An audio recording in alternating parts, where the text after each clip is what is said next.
Looking to hire top marketing talent? Post your open marketing positions on the AMA job board and get them in front of over 116,000 job seekers. With more than 34,000 resumes on file and over 30,000 employers already using the platform, your listing will be part of the largest professional community dedicated to marketers. Connect with candidates at every career stage and find the right fit faster. 15 to 60-day job postings are available, and internship posts are free. Don't miss the chance to connect with top candidates. Create your listing today and find your next great hire. Hello, and thank you for joining us for a very special episode of AMA's Marketing Ed. I'm your host, AMA CEO, Bennie F. Johnson. In today's episode, we explore life through a marketing lens, delving into conversations of individuals that flourish at the intersection of marketing and the unexpected. We'll introduce you to visionaries whose stories you might not yet have heard of, but are exactly the ones you need to know.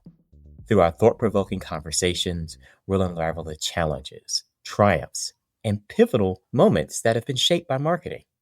Today, we have a really special guest, Jocelyn Lo.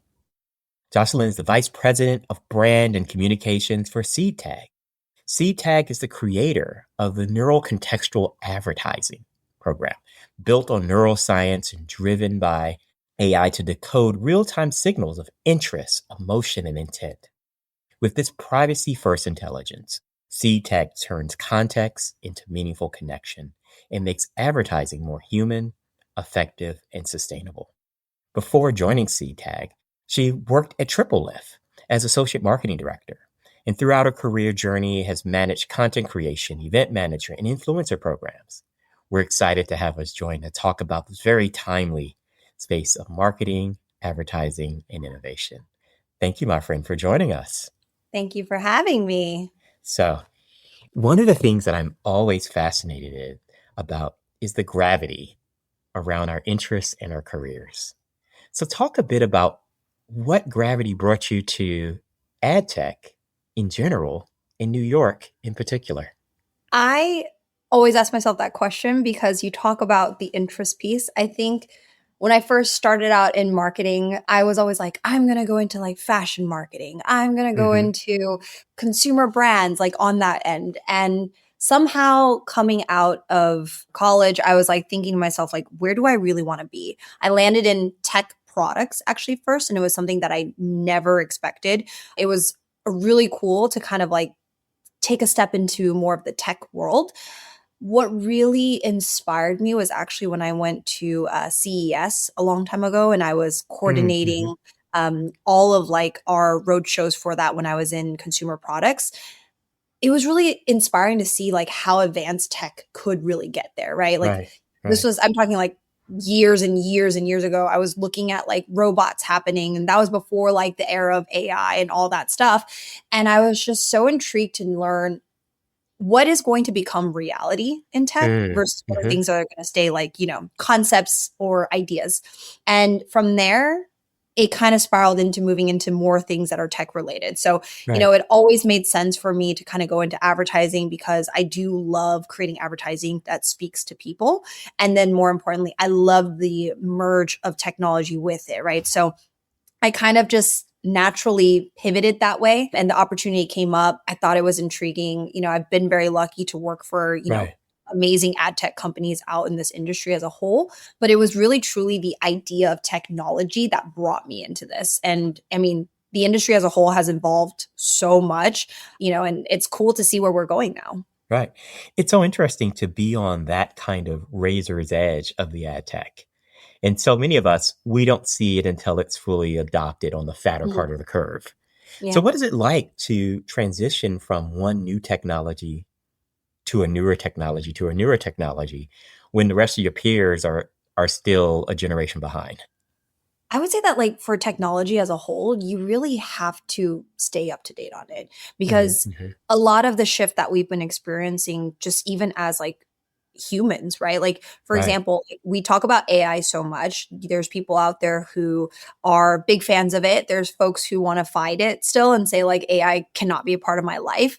I think that when you're looking at technology as a whole, sometimes it's not about, am I going to be using it or am I not going to be using it? But more, like you said, adapting it to how it works for you. And I think Right. that's super important, right? So I always think about that when it comes to technology. It's like we're not building tech just to build tech. We're building tech Right. that's actually going to be useful for other people. We think about the use cases. We think about how does this actually solve for things. And I think about that as well when it comes to application on my side for things that I do. So I think that being ahead of the curve is great, but you need to also understand like what does that really mean when it comes to Right. like your work, your industry, your company, and like all that stuff. And it's amazing to see. And not only like understanding the tech where it is now, but like I kind of realized like even though in marketing, a lot of times people ask me, they're like, a marketer, like it's great. You like make things look nice. You like tell a story, right? And that's what you do. And I was like, yes. But there's another part of that. Like you Right. want to be curious to learn more. And the more you learn, so I don't have to go all the way deep in on the product side. I don't always have to go all the way on the deep end of like technology, but it's a personal interest of mine. And when I discovered wanting to learn more about those topics, even though it's like a Right. dotted line to my career, I found more success in that because I was able to tell a story that was complete. I was able to Right. really think about, if I understand this, how do I actually make it relatable on the marketing side to somebody who maybe doesn't need to know these things, but I can like Right. factor it in. So I love being curious about that stuff. I've seen such success kind of just going into it more with like open eyes and like being willing to like accept these things as well. It's interesting. We talk when reading your bio, we talk about that nexus of innovation and advertising. So I'm going to ask this a little refined question point on innovation. Because oftentimes we say innovation writ large, but you're in a space where you really get to see innovation as incremental progress, Mm-hmm. innovation as progression, and innovation as disruption. Mm-hmm. What are your thoughts on kind of managing all those kind of characters of innovation Yeah. when you think about the work in ad tech? I think innovation, I think one thing we need to understand is innovation doesn't need to be perfect. I think that's Hmm. what we have to be okay with because Hmm. you talk about the disruption, you talk about all that stuff. I think people think like innovation means that we're going to create something net new that works perfectly, that's Right. super exciting. But the thing is that you can't do that, right? Like you really have to think a little bit more about the idea of like, is innovation on the brink of changing something? Right. Or is it on the brink of potentially curving how people have been operating? Right. So for me, innovation as a whole, it's tough because with innovation, there's different tiers to it, right? Like Right. what phase of innovation are we on? Innovation isn't just a one step of something. Innovation as a whole is so much bigger. There's different parts to innovation that we have to be able to be comfortable with. I Right. also love the idea of like understanding the fact that like technology is built to be broken sometimes and we're Right. okay with, we're developing as we go. That's the reality of innovation. Innovation, we need to get people also on board to leverage Right. and use, right? So the more like, for example, like if I created something, I want you to come and use it. And I want Right. you to tell me, I didn't like that. It was not a good experience Right. at all. We Right. need to improve these things. That's the true innovation. Because if Right. I build something and I just let it go free and like say like, hey, great, like my work is done, that's not innovation. You Right. completed a technology product, a thing, you released it, it's great. Innovation should be a continuation Right. always, and it should be at the forefront of what we're thinking about when it comes to the next phase of that. What does that look like years from now? So to me, that's kind of how I view it. Like, it's okay that it's disruptive. It should be. It Right. should be okay if people are like, I'm kind of comfortable leaning in on this, and some people aren't. I feel like that's when true innovation actually happens. Right. It's so true when we speak about it. And we talk about it from both the product and the org side. When you start to think about it from the marketing side, one of our challenges and responsibilities is to connect that story arc, is to Hmm. connect that feature arc, right? Because Yeah. when you do true disruptive innovation, sometimes you're introducing something that's new, right? Yes. And we don't have the language or the experience to even connect that. And that's where we come in on the marketing side. Happens to me all the time. Sometimes I'm like, Yeah. I'm lost for words on how to describe this without being so technical.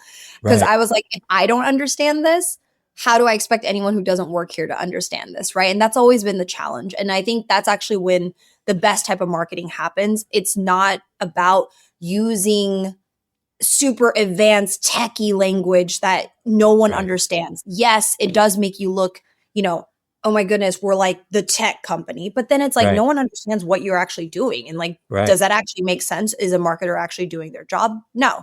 Your Right. whole goal is to bring that to a level where people understand, can envision themselves using that innovation technology every single day in the most simplest form and understanding how to explain something complex. And I actually love that's also one reason why it drew me to tech, because I love being in a position where it is very challenging to explain Right. things. But when you're able to explain something to, like, for example, like I use my mom, my dad as a pulse check, and I'm like, you guys aren't in this industry. If I Right. explain this to you, do you understand? And could you actually repeat back to me what I do? There's been times where I failed, and my mom was like, Uh-huh.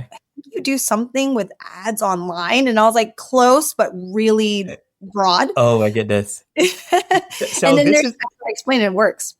so this has been a running sub theme the last Mhm. couple of seasons of our podcast. Yeah. Our relationship as marketers with our parents and actually understanding what we do.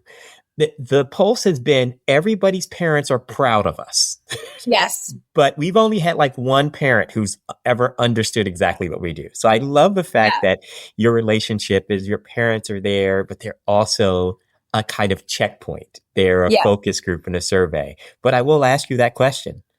Do Yeah. mom and dad have any idea what you do? They do, because I definitely give them a slight paragraph script, because they're always like, I want to explain to my friends what you do, because Yes. they're always so intrigued by it. I know you're in some form of AI. And I was like, yeah. And they're like, are you like Chat GBT? And I was like, close, but not. And then they'll ask me questions like, what does advertising tech mean? So like, I've actually used to work on like a lot of our like learning modules for like my past companies, and my mom would actually take the time and watch our academy videos, and I was like, "You are the Oh, wow. sweetest person in the world." Oh, my And goodness. one day I heard her actually like rehearse and like say what I did, and I was like, "That's actually very accurate," and I was like so impressed. But it's really sweet. My parents like constantly ask me like, what is it exactly you do? When I changed companies or I migrated into a new role, they always want to try to understand what this means, and it's nice, because I always say, like, if you understand my message, then Right. I feel like I'm doing a pretty good job as like a marketer for something that's very like hard to explain. That's really powerful. I think my mom understands what I do now that I'm CEO. I think she understands, she grasps the fullness of CEO. I think when I was chief strategy and chief marketing officer, she didn't Like, know. what is that? You do something and like promoting. I feel like we should have a segment where we actually call our parents and be like, can you on record explain what I do? You know, we might do that. I love that idea, Jocelyn. I'm going to get together our past guests and we're going to make this. Let's plan on this. I'm nodding to my producers here, so we can Yeah. make that happen. That would be fun, to engage in what we're doing in this space. Yeah. Now, when you think about kind of ad tech, we talk about the evolution of the technology itself, the evolution of the product offering, and that as a marketer, talk a bit about how you actually deal with the evolution of the consumer. Because our Yeah. expectations, I think about that when we're building sites and engagement, Yeah. over our expectations on what should happen and how it happens are very different from 5, from 10, from 15 years ago. Yeah, you are completely correct on that. I always look at it this way. Consumers and the folks who are actually like engaging with this content, they're the most Right. important people. You Right. can come up with any strategy you want to in reaching them. You can also come up with all these different campaigns, but at the end of the day, if you're not resonating with the audience, it's not going to happen. I always mention that. And I feel like a part of like advertising that has kind of gone away and been a little bit lost is actually the idea of creating advertising that is for people. Right now, like a lot of how advertising has gone towards, it's really just about like numbers. Like, are Mhm. we reaching X amount of people? Great. That means it's successful. Are Right. we just getting a message out there and like, awesome, it's happening? It's really competitive. Every brand now has like how many competitors out in space. Everyone's thinking about, how do I stand out? You're also thinking a little bit about the idea of, who am I reaching? That's very, very important, right? Like, you want to reach people who actually would be interested in the stuff that you're talking about. So Mhm. looking at it as in like, I don't want to look at Bennie as Bennie, and I don't want to look at Jocelyn as Jocelyn, for example. Like there's probably things about each of us that we wouldn't know just based off of like looking at each other, right? And sometimes Right. looking at those demographics online, it helps to some degree just to have some base point of who you are. But it is such a small little part of who we are that I feel like sometimes in advertising that gets lost. And I feel like the part of advertising that's really beautiful is actually really connecting on a message, more emotional based level, and creating advertising that's really built for humans. I think that's something that the industry is kind of slowly moving back Mhm. towards again now, because we lost that over the last few years. I feel like Right. 100%. Right. So true. When we think about, what we've lost and what's needed, when you start to work with the team and you're building your next gen products, what's the voice that you have as a marketing leader in that conversation? Yeah. So the voice is really important. I think about a couple of things when it comes to like who is in that room with me, right? Even though I'm maybe leading something, the voice doesn't always only come from me. It's really Mhm. important to bring in many different perspectives, folks from different teams who operate differently than me, people who think about things that maybe I don't think about. I also think a lot about, who's sitting in the room making those final decisions with me, right? Like it's great to have leadership in the room, but sometimes the best work isn't coming directly from the leader themselves. It's about the team that we've created. So that's really important to me, right? When coming up with the voice. I also think and ask a lot of questions. I always say like, let's challenge things, right? So Right. maybe there's an idea that was brought to the table. We're all like, this is a fantastic idea. We love this. Maybe it's great, but could Mhm. it be even stronger if we start kind Mhm. of dissecting it a little bit more? Let's ask questions. Let's add to it, And I think that's like the beautiful part about like collaborating in that kind of sense as Right. well, is that you can lead anything you want to, and you can be a leader here. But sometimes as a leader, you're really just only as strong as your team, as strong as the Right. people that are in the room with you. And I feel like it's such a great opportunity to collaborate, build ideas, really think about like how do we like exponentially grow what we've done so far. And I think that's the part that always excites me. I don't love it when the idea comes from me sometimes. I Right. love hearing ideas from other people, and I'm like, love that. Let's try to run with that. Let's like think even bigger than that. Let's do this with this. Like it's just like a starting effect of like how can Right. we build on top of it? And like that's what I live for as a leader myself, is seeing other folks step in and really be successful. It makes me very happy to be able to be in a space like that. And that's a really powerful and wonderful sentiment of a true leader, right? Because our role is to amplify, Yeah. to find those ideas and to celebrate, accelerate, and move any of the obstacles in it to making them better Yeah. to space it goes in. So we talked a little bit about your love of branding. So I'm going to Yes. ask you in this moment. So, I hope we're not talking too much outside of school, but you're in the process of working on a rebrand. I am. Without giving anything away, what precipitated your exploration of a rebrand? And that's one of those questions many of our listeners are always dealing with to do or not to do on a rebrand Yeah. space in there. So what was the deciding point for you all to think about, okay, we should take a serious effort to refresh, re-engage, and expand the brand? Yeah. So we kind of looked at it where who we are.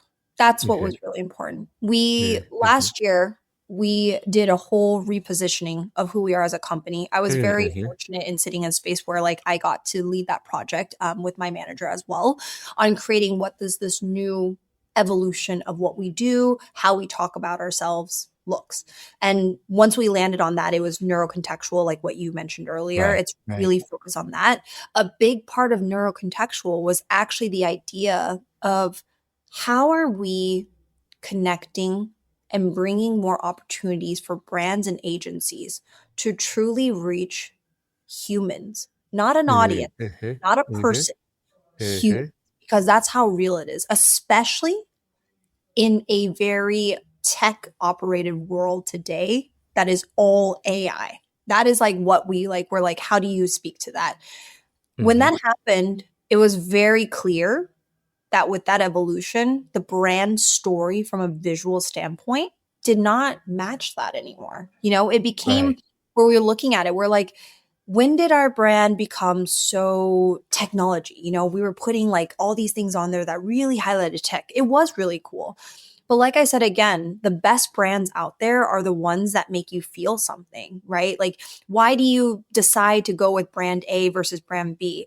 Both products are good. Both pricings of things are good. Sometimes it's about why do you connect with that brand, right? Right. Like Right. resonate with it. So that was a big part of the reason why I was looking at this. And I was like, do I personally connect with this brand anymore? Or do I feel like this brand doesn't really match the personality of who we are anymore? And that Right. was the answer that we had. And it was really cool because like our co-founder, our CEO, our like, the marketing like folks all felt that. And so it just made sense to go into exploring what a Right. rebrand looked like. I'm not going to lie to you, Benny. We first started with we're going to do a refresh. And then as we did a refresh, we were like, no. It's a full on rebrand. This is not a refresh at all. This is when you go in and like, I just need to paint one room. Yeah. And then you're like, oh, now I got to renovate the whole The whole house. house. Yeah. It's definitely the space in there because, Yeah. like you said, the things that are driving you become Yeah. true. I like the way that you're able to sit there and say, nothing is sacred in here. Yes, we've found her fresh and we've created it, but we've outgrown, Yeah. our, That's yeah. we've outgrown our startup clothes. Yeah, Right. exactly. And we are now moving towards a brand that actually matches what we're doing. And I think I couldn't be happier than that because I think to myself also, when you do branding, something that Mhm. I think to our end is that ad tech as a whole, yes, there's Mhm. a lot of like, we live in advertising. I always say this is like a running joke. We live in advertising, yet somehow we Mhm. don't do a lot of advertising for ourselves. Right. Right. So it's funny because we help like brands, we help agencies. That's something that like we really wanted to do different, which is like if we're going to be in advertising on our end, we should speak it, we should preach it, Right. we should actually do it, right? And so that's where this brand also has like head from a direction. It's very warm, it's very human-esque, it's very focused on not just showing the technology, but like telling the story of how this technology Right. can make you better. And it's actually Right. interesting because I think a lot of AI companies are doing that now. Like Right. for example, like I love that like I think a lot of the AI companies first started with just showing like the platform and like highlighting that stuff. And they realized that wasn't really resonating with anyone. Then Right. they started adapting like videos and stories to say like, what does it look like when you actually use this platform? Are we helping you discover how to fix a car tire? Are we helping Right. you figure out how to like find a recipe? Like that's when I was like, see, it's clicking because Yeah. you're showing people how this actually impacts their lives every day versus just like, hi, like, welcome to this platform. Please type your question in. Like, those are Right. all things that we think about. And this brand is exactly that story. We don't want to do that. We want to create a brand that just resonates.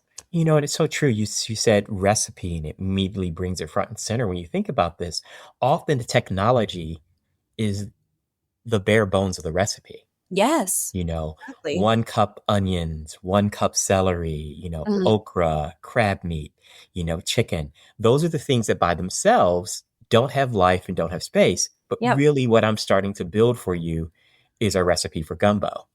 So then when I talk about gumbo, there's more meaning that goes into it. But it's really exactly. never about gumbo. It's about the experience of Benny and Jocelyn eating together, which Yeah. then is about community. So each of those steps and the technology underneath it is really not the story of what drives you in, not even the end product. It's Hmm. to your point, that human connection that's on top of it. I Yeah. understand gumbo through that, not through whether I put red pepper or not. Right. Yeah. I love that. That was a great analogy, by the way. And also, Benny, I feel like you have to make me gumbo now. Like, that's I, a requirement. I will do it for you. I am not making any warranties that it's authentic. It will be good. Okay. I'll take it. But I'm a marketing troublemaker like yourself, so I always remix things. So I don't know if it's gumbo now, but it works. I love it though. So, when you think about, demonstrating what's best, I love also that you've anchored in on some language that's yours and you block out. So how did you end up with neural contextual? With all the other language that you let fall away and what you double down in, it's interesting that becomes the anchor for you. And then you Yep. kind of expand a bit more and then expand a bit more. So Yeah. what brought you to neural contextual? So we were looking at neuro as a whole, and we were saying, Mm-hmm. what is the one part of somebody? It didn't matter necessarily like the who you were face value wise, like what is something that is like a true essence of you, and it's actually your brain, right? So we think about that. So yes, there's things that, external factors that can change things and so on, but the brain at the end of the day is truly who you are, right? Like it's something that's really important. And one thing that we also understood was like from the science side of things, that when you understand the brain, you're understanding the deeper meaning of something for somebody. So that was kind of naturally where we were moving towards, right? Because for us, we built technology that thinks and mirrors how a brain actually works in somebody. So when we were thinking about what that meant, what does interest mean? What does intent mean? What does emotions of a human actually mean? And how does that change when somebody interacts Mm-hmm. with advertising? We immediately was like, you know what? This piece around neurocontextual, it feels very real. It feels like something you can do, you can understand. We're also very like privacy first, like focused as a company, because like I mentioned, it's not about the demographics. It's not about like face value Right. who you are. We have so many complex layers to ourselves, and Right. advertising needs to speak to those things. Because if you're going to target me and say like, hey, like it looks like she likes fashion, like let's just give her all those things, you might not know that I also love a lot of other stuff that maybe Right. you would never assume that about me. So that's like the beauty of like neurocontextual. We're understanding those deeper layers about somebody Right. without needing to know who they are. And that's Right. where the importance of neuro comes in, because this is truly a great representation of how you operate, how you think, how things work. So that's kind of how that terminology came Right. about. It's a really sophisticated way of thinking about it. In a previous conversation, we had a creepiness threshold, which was Mm, the conversation around privacy. Like, yeah. when does knowing enough feel edifying and dynamic and wow, this is beneficial? And when is it just weird? Right. And kind of understanding that space Yeah. and knowing that line for the space in the brands. Now, when you think about the brands that you've worked with and are working in a B2B space, is there any tension between what you're delivering for brands that are typically consumer versus brands that may play in a business to consumer, business to business space? Are you seeing any benefits or challenges? I think what's challenging is exactly what you mentioned, is that consumers are changing constantly, Mhm. right? That's Mhm. like the biggest challenge that we have. Sometimes you look at these consumers, and some consumers are like, I'm a brand loyalist. I want to stick to a Right. brand. There's no way that I'm ever going to move off of this brand, right? I'm guilty a little bit of that myself. Like you'll never get me off of like certain things. Like, for example, like I always will buy this soap, or I'll always buy this like, paper towel, because it's just like what I do. It doesn't matter if like they're charging me more money or there's another brand that comes out. For some reason, I'm a loyalist to here, and you cannot persuade me to go otherwise.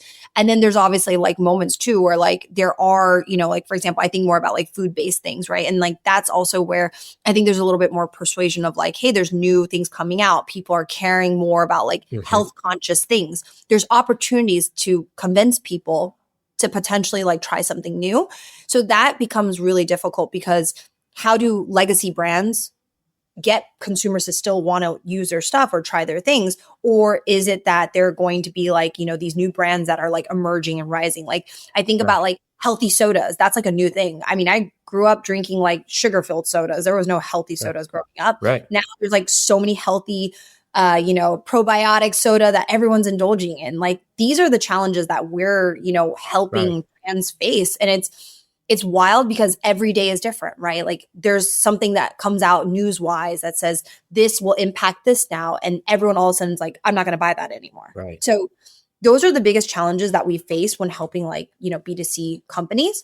And then B2B companies, for me, like what's really interesting is like I sit in B2B myself, like what you were Right. mentioning. I think the biggest challenge we have is thinking about the fact that when you're marketing, you're not marketing to another business, really. You're Mhm. marketing Right. to the people behind the business. And Right. yet somehow a lot of the ways that we tell that story is still very like business driven.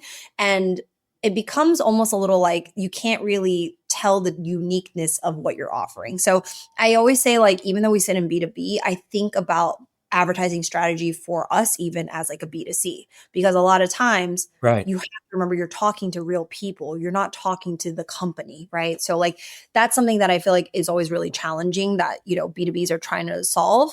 It's a cool challenge to be in, but it's sometimes about taking risk. I feel like the B2C companies take a lot of risk because they have like consumers they need to like engage with, like they're about like buying products and stuff like that, which is really cool. But I think each industry faces different challenges and things that happen. And every day is kind of different. And that's the wild, wild world of advertising. Right. So, question, what do you wish that leaders in consumer marketing knew about this next generation of ad tech?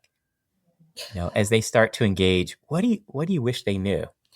I think what I wish they knew was that now consumers can be anywhere, like truly Mhm. anywhere.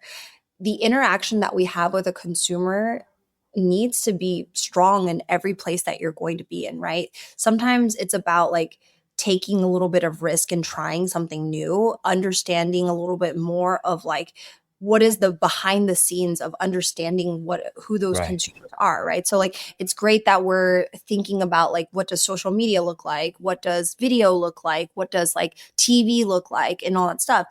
You will probably engage with the consumers on all of those platforms. But at the end of the day, sometimes it's a very different approach, right? Like you Right. can't just copy and paste everywhere. The message sometimes need to feel like a story that's building.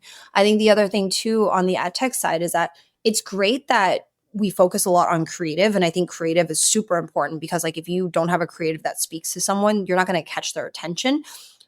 But have you thought about the environment of where those creatives are going to live as well, right? Right. Like there's a little bit of strength in understanding like, hey, is this actually the right area where the interest lies, and what are those things, and should we be there, and if it is there, does it make sense? And also thinking about like, is there also like extensions of those areas that could make sense from an interest point, right? So I Right. think that's the really cool part of like advertising tech. It's like there's ways to actually figure that out now versus back then it was very simple of like, I'm just going to put us in this one Right. place and call it a day. um Right. that's disruptive now. I feel like people are not, I almost call it like ad fatigue. People are so Right. numb to advertising because you see like hundreds and hundreds and hundreds of them every day.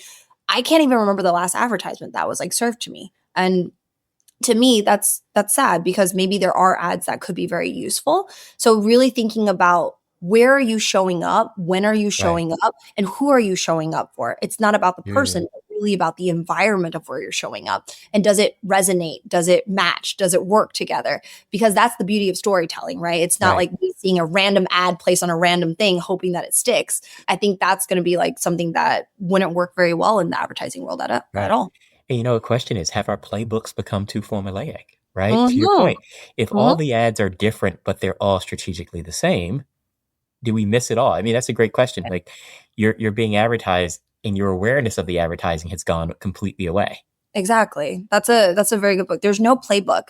I always tell people there's no playbook for advertising. Like, yes, we can figure things out as we go, but this is an industry that's living and breathing. Like you need Right. to adapt as things move. It cannot be like a we set these guidelines like 8 years ago and we're going to use those same principles, those same guidelines. I feel like just the way that people are, and also how many like brands are competing every single day, how complex marketing can be. Right. I think there needs to be a lot of like changes that happen organically, and we don't need to be scared of those changes. I think taking risk is really, Right. really important. And viral marketing wasn't a thing back then. Social media marketing was a thing. Look at it now. There's influencer Right. marketing. There's everything. So a lot of this stuff, it's like the tipping point of it. Are we comfortable with that? And if we are, I feel like there could be a lot of success in trying net new marketing like tactics as well. So true. Like success in trying the net new for, and I wonder, how that fits in certain brands. There's certain brands that give them that have earned or built that flexibility that they can take those risks, Yeah. and others that are kind of tightly wound. I've worked Mhm. on brands where, the color palette, the name, everything is structured in stone, Yeah. but yet you see programs in which they lean into your audience and it changes. I will name our sweet sugary beverage for this one because it makes sense. Yeah. Last year, Coca-Cola won a Cannes Lion for this incredible campaign that went against everything you expect big brands to do. The insight that they built out was that in communities, outside of the big boards, outside of the big media, that their suppliers and the mom and pops who were selling were in love with the brand and making their own advertising. Mm. It violated every rule in the Coca-Cola brand book, right? It was hand painted signs on the outside of the store, different colors, different spaces in there. But it all kind of spoke to this intense love and relationship with the brand. Yeah. And the brilliance of the insight was people are embracing it and making their own. Instead of being the police, let's free it up. And they became the platform. That's amazing. And it's really, but what's really awesome is that they got there naturally. You think about command and control of brands had been such a part of building that space and then freeing it up to empower. When you think about some of this really cool ad tech, are there ways that you can encourage smaller brands to be a part of this? Sometimes as we talk about these big conversations, I know I can hear my brand managers and leaders of smaller brands thinking that maybe it's not for me.